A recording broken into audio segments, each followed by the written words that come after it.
Hey, on today's video, we are going to be working on changing our mindset. We're going to be changing our mindset from a mindset that is focused on payments and interest rates to a mindset that's focused on cash flow and giving that cash flow purpose. Remember, if you watch this channel for any time, I always say that when you do any kind of loan, whether that is a vehicle loan or a home loan, in this case, an FHA loan, that loan is always upfront loaded. It's loaded upfront with interest rates that interest charges that you pay to the lender that gave you that loan upfront. So here we have a client that I started a conversation with, and this particular gentleman, one of his concerns is that he right now is focused on his interest rate. He has an interest rate of 4.75. So we look at the market and we say, wow, that's a great interest rate to have right now.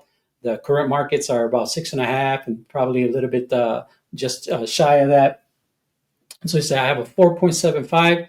I don't want to lose that, right? But what's the problem I'm having? Well, I got a home about 3 years ago, and now my home needs repairs. So if you are a homeowner, rest assured, it's not a question of if, it's when.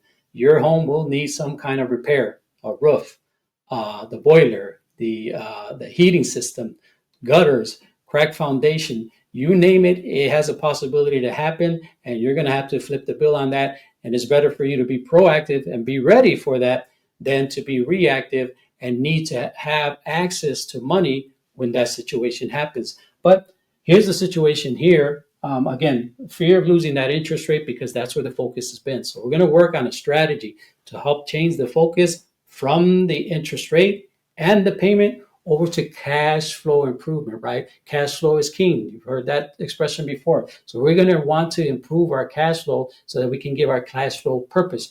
Right now, the payments are going and they're being applied upfront to the interest rate for this particular loan, even though it's at 4.75%. Now, here's some of the problems, right? If he were to refinance into the 203K loan, like we talked about, well, it would be considered a cash out. And as a cash out, he would lose his 4.75 interest rate. The interest rate then would be somewhere between 6.25 to 6.75%. Now, if that wasn't bad enough, what will happen is that whenever you do an FHA loan, whether it's a regular FHA loan, if it's a refinance, or in this case, even if it's a 203K refinance, they always charge what's called an upfront mortgage insurance premium.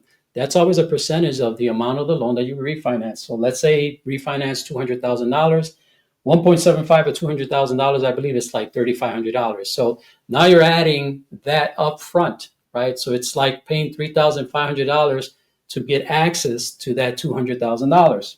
And then to add salt to injury, they're going to add another annual MIP of 0.55. That's another percentage that gets added on to an FHA loan. And it doesn't matter, right? If you don't put down a certain percentage when you originally got the loan, as long as you're in an FHA loan product, you're going to be getting charged these upfront fees, which is really money that's being cash flow, that's being dedicated somebody else, not you. So again, we need to repurpose that, right? Let's focus now on cash flow, improving the cash flow. And it's a simple way that we can do that instead of refinancing, right? And taking out the cash to do the repairs that we need to do. Let's utilize a home equity line of credit. And what the home equity line of credit does, it's going to give us leverage and it's going to give us control, which is what he doesn't have by doing this. Now, we know that we could tap into the home equity line of credit because the home right now, they bought it about 3 years ago, meaning that they have close to $100,000 in equity. $100,000 in equity, that's the difference of the balance that's owed and the value of the home. That money is sitting right now in brick and mortars, right? And that is one of the challenges with a loan.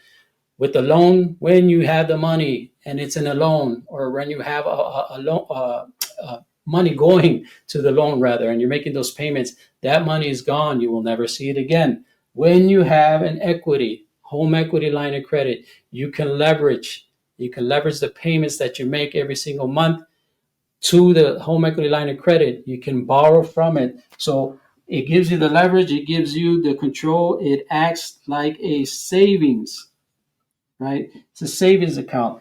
one of the things with the home equity line of credit, right now, home equities are between 6.5% and 7%. So it's very close to what they're giving him. But you're going to get control and leverage, which is what you do not have here. So I just wanted to make this video. Well, how this is going to play out is still to be seen. Just started having conversations with this client, but I'm looking forward for us meeting again and start to strategize with him and see how we can help him out with the project that he's facing right now. So stay tuned to the channel for that particular video. I'll make sure to post the update just as soon as I can for you to be able to learn from and continue to use the velocity banking strategy for your finances. So until that video, have yourself a great day. God bless.